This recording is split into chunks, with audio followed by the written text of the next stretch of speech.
So welcome, Perennial Pride listeners. Thanks for joining me as always. So on this episode, I wanted to chat a little bit about a recent trip. I took a trip out with my son and my wife, and we did a college trip, right? My son's a junior, getting ready to think about college, which is potentially a scary thing, but I think it's exciting, obviously from my vantage point, but I obviously have the benefit of experiencing it and sort of seeing a life of evolution over time.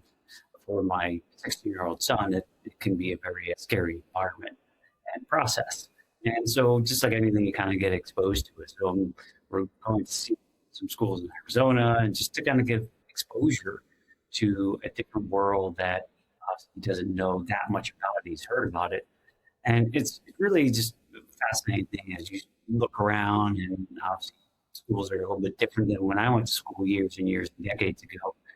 But it had me thinking about my time when I was thinking about going to school and that experience and exploring it, and not really knowing where my life was going at the time and what it would take to kind of get there. And it reminded me of almost like a compounding life, like the things you do in your life and you plan for, and the detours you take, and what it takes to really build the life that you really want. Although sometimes the life is short, it can be long. Like this journey is long, and it can take different directions, from high school to college to the first job to maybe new business, etc. It's crazy to think, and you don't arrive overnight. So these are starting points in our lives and inflection points that really matter, and in taking them in stride for what they are at the time. And every stage is quite different, and in our lives, that's what happens, right? Obviously we can be put in positions and stress at moments in time, but to recognize that they're just one chapter and hopefully a long journey of how we get to grow and experience wiser over time. And it doesn't happen overnight.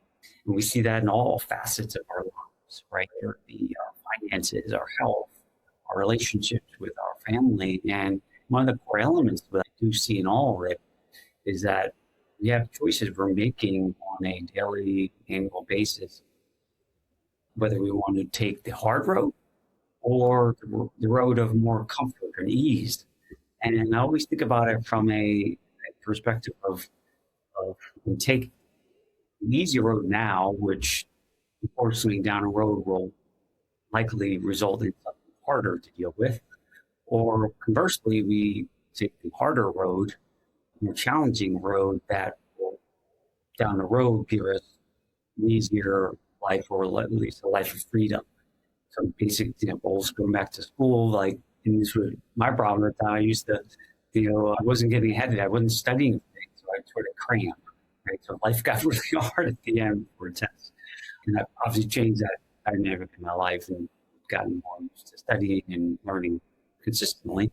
But things like, training all over time, like in health, right? Versus big lifting type or sitting out of activities, right? Saving versus spending. That's the more common thing, certainly in finances.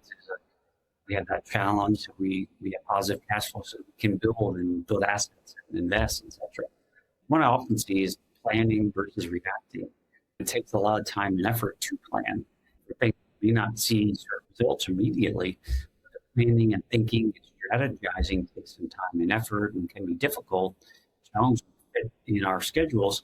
But people who do not plan now maybe are forced into reaction mode when things happen that they weren't prepared for. That can be very taxing and expensive and difficult to deal with. And so, life is always going to come with difficulties. The question is whether when you want to face them now, plan for them and get ahead of them, or deal with them when they come at potentially the worst times. And so, my sort of analogy to all this, to finances, is compounding effort, right? In all our lives, learning, building our bodies and our minds, our businesses, our careers. I mean, these are all compounding things that, are disciplines that need to be put into place, and it can be hard. But the result of that would be more freedom or hopefully easier life because you've done the hard work. Or on the flip side is that taking it easy on the front end will make life much, much, much more challenging through our careers and lives.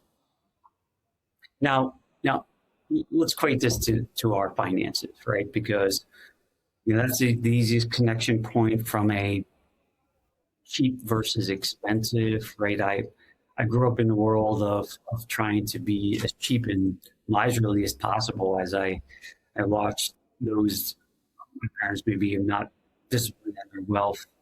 Um, and, and so I think my mindset became more forward as much as possible, be as cheap as possible, right? You remember they did even just cutting coupons and things of that nature. And so they may feel smart in the short term, for sure, but these are potentially expensive decisions in the long run. And in that case of the coupon cutting, it's like, am I spending time sort of counting pennies and walking over dollars, right, to pick up pennies, type of concepts.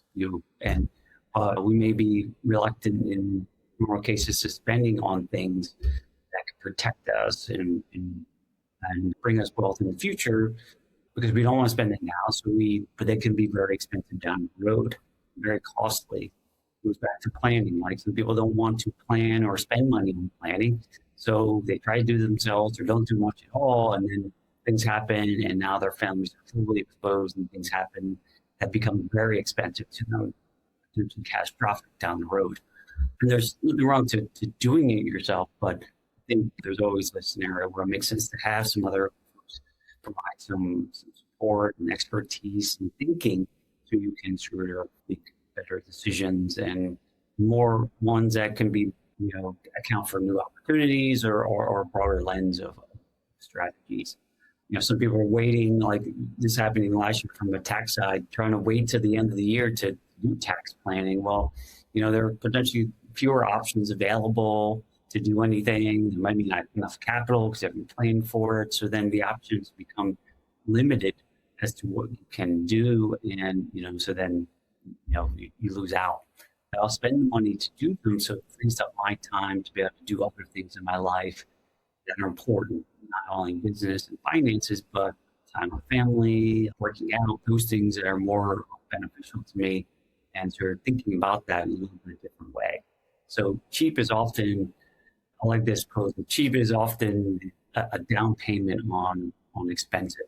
So although it feels good in the short term, down the road it can be hugely expensive because of all those things that we covered. Some things to consider. Obviously, you want to stay educated, obviously doing the college as we started this podcast. That should never end, right? You need to continue to stay and pay for education, to grow and learn our skills and build upon them. Coaching, I'm a big sports guy, and now I see the benefit of those sorts of things like paying for coaches in a lot of ways because sometimes it's good to get other people's perspectives, obviously they have unique expertise. We're really helping to foster my better learning and thinking around things, right? And letting my ego out of the way to know that, hey, I don't know everything. What can I benefit from others who experience it or benefited from their expertise and connections elsewhere are really key to really leverage. Planning, obviously we talked about that, paying for planning and thought partners along the way, right? Because there's only so much we all individually know, and so getting some other thoughts are really helpful. And taking the time to plan and design early, right? That takes some effort, but exploring and thinking through creatively how you can design your life, your finances for sure, is really key and really help protect you and put you in the best position to kind of reach what it is you're trying to reach for in terms of goals financially and more importantly in your life. And this is much bigger than money, right? Money is an easier sort of analogy, but think about other areas of your life, like your health, your marriage. Those things are also the same sort of concepts to invest and sort of strategically put time and effort behind, and just have discipline. Think about it from health, right? The more you can eat right, work out over long periods of time, compounding health, like it's going to give you the highest chance of being healthy really long term and being able to spend your later years You'll be able to still do the things you enjoy doing. There are often enough people where don't want to live too long because they don't know what that's going to be like. They think they're not going to do anything. So why would I want to live that long? Well, why not think about, hey, we've got one body to last us our entire lifetime. Why don't you treat it that way? And right, do disciplines over time on a daily, weekly basis. Marriage works similarly. Like, we can easily have more conversations, talk about money, right? We don't have these conversations, hard ones sometimes. And so we try to avoid these things and let them fester, and it may sort of disrupt the relationships we have within our families. And sometimes down the road, we realize they're broken and sometimes hard to fix, right? And or we lose that connection with our families over time because we don't have those hard conversations. And yeah, we want to have our kids to be resilient and deal with hard things. So we got to teach them these sorts of things and have them experience them themselves so they know they can handle them. And we not teach them that we're going to come and rescue them all the time, but know that they can face these sort of things. So but there's a default to easy things, right? Not having these hard conversations. And again, I'm not saying these are easy. That's why it's hard, right? And you're choosing the hard. And I think these things in the long run are worthwhile if you can get the courage and energy to do them. And so why do we choose easy, right? I mean, easy is one of those things that, it's comforting and, we live in the moment like it's, easy to eat the cookie versus go work out, right? I mean, I get it. It's one of those things we have to remove our discipline or will in the mix of it and try to make it part of who we are. Environments and cultures are designed to sort of attract us to comfort, luxuries, activities like social media scrolling, all those sorts of things that distract us and push us to say, hey, we should be striving for these things, right? Comfort and ease in life. And it is one of those things that is hard to fight against. And in a lot of cases, we get into areas that are unfamiliar. I hear often enough for a lot of people that, finance are things they're very uncomfortable with. They don't understand, it's too difficult, which I do not believe is true. Like a lot of things can be, certainly learned for sure, certainly with help, but it's fear of exposing yourself to things that, maybe you are uncomfortable with or lack some knowledge or skill in. But, these are all types of things that, we weren't born learning how to ride a bike. So all these things are learnable, especially in this day and age of AI and expertise. And these things are all familiar and able to be learned, or at least getting the right help to support you is there for you. And we all have them. And it's one that, certainly I personally, you fight with these things like ego. What's that concept? The ego could be the enemy, right? Because it keeps you in a path that you're comfortable with, and you may be more learning, expansion, because you feel like, hey, I don't want to expose myself or fail, like the fear of failure. Well, that's all part of all of this, right? Growing and learning and developing requires that because we don't know everything. And our way to grow and build is to put ourselves in those difficult positions. And that makes us prone to maybe feeling embarrassed that we don't know how to do something. Well, that's part of the ego. So we can remove that from the equation, allow us to sort of focus on why we're doing it. We're doing hard things to build ourselves, to grow, to become the people we really want to be, right? And that takes some effort for sure. So hard things don't require require effort. They require growth, right? Us building into ourselves. And that comes from, constantly thinking about it and pursuing things that may not see the results immediately, but over time they will. So how do we apply this without becoming crazy extreme about it and obsessed, right? Whatever it is you're trying to improve, your finances, your health, your relationships, before making some decisions on anything, does this feel easy right now, right? And, I've taken this approach on a lot of different things where I have to make a decision. I've taken the road of which the harder road?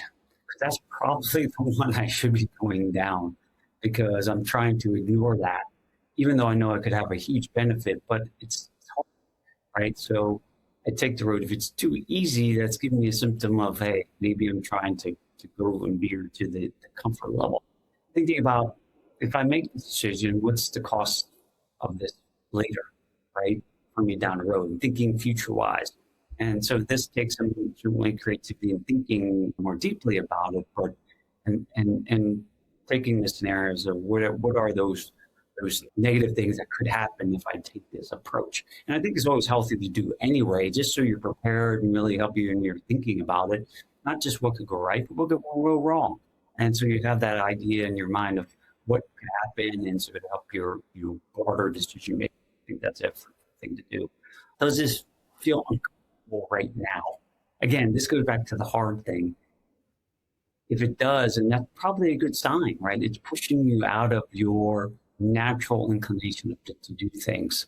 And that goes with anything, your finances to eating something new to having that difficult conversation with a family member, right? These are uncomfortable things.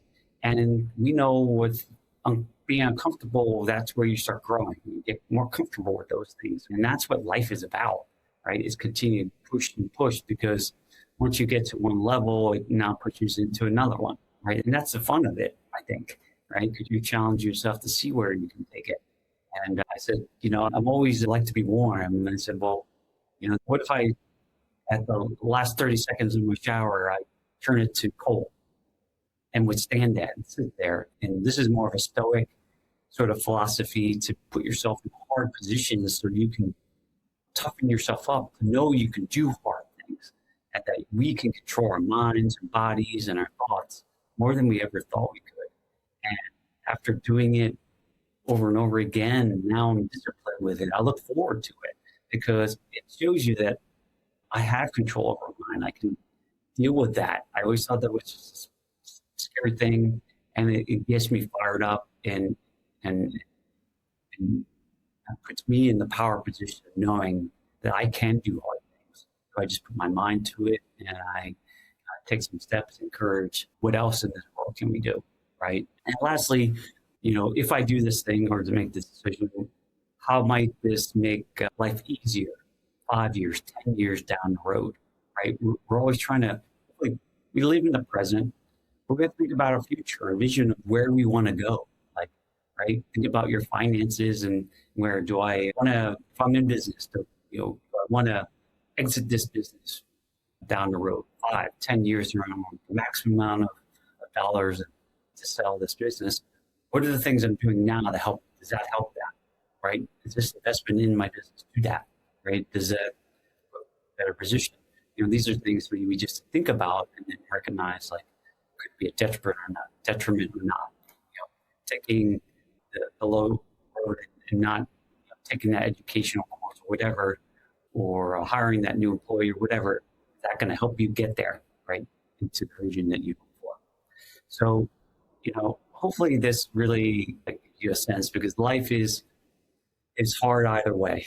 That I think is a reality for most people. Discipline's hard, right? Willpower to do things, and on the other side, regret is hard, right? Do you want to regret not doing things and achieving things or living a life that you truly want? You don't have to avoid hard. You just got to choose which one is best for you, right? In the long run. And so just to close things up, hopefully this gives you some level of inspiration, thinking about maybe things are going on in life, your finance, and your health, other things that you can start doing the hard things so you have achieved your ultimate freedom and the things down the road that hopefully will be easier. As I watch my son grow, I'm so anxious for the years of his compounding and building, right? And it all starts with these explorations and discipline and growth, and it's a long road and hopefully an enjoyable one. And really ultimately the goal isn't to live a hard life, it's to choose to write hard at the right time, right? For you and your enjoyment of life and fulfillment. Because over time, the hard you choose early becomes the freedom you can experience later. And I found that out for myself when I do hard things, that I'm freed up on more feeling gratitude for the journey along the way and fulfillment from it because we do hard things. And I know for folks who are listening to this, who are staying educated and growing, you're likely in that same boat too. So I hope this was helpful, and we'll see you on the next episode of the Perennial Pride podcast. Thanks for joining me on this episode today. I really am grateful for you as listeners to the Perennial Pride podcast. I hope you're getting some tremendous value out of it and hopefully pushing you along your journey to financial freedom. I put this podcast together really to help you get more educated around your finances so that you feel empowered to live the life that you really want. And if you like the content that you heard today or watched, then I would encourage you to go to my website, perennialpride.com. There's tons of other content there. And you can access my book, Wealth Beyond the Numbers. You can buy it there on my website. It's a aggregation of a lot of great tips and tools I've learned to not only build my wealth in my accounts, but build wealth in my life and abundance and joy, and something that has a lot of my experiences in the journey that I've been on personally. Hopefully that can be also of value to you as you sort of move forward. So thanks again for being a Perennial Pride listener, and we'll see you on the next episode.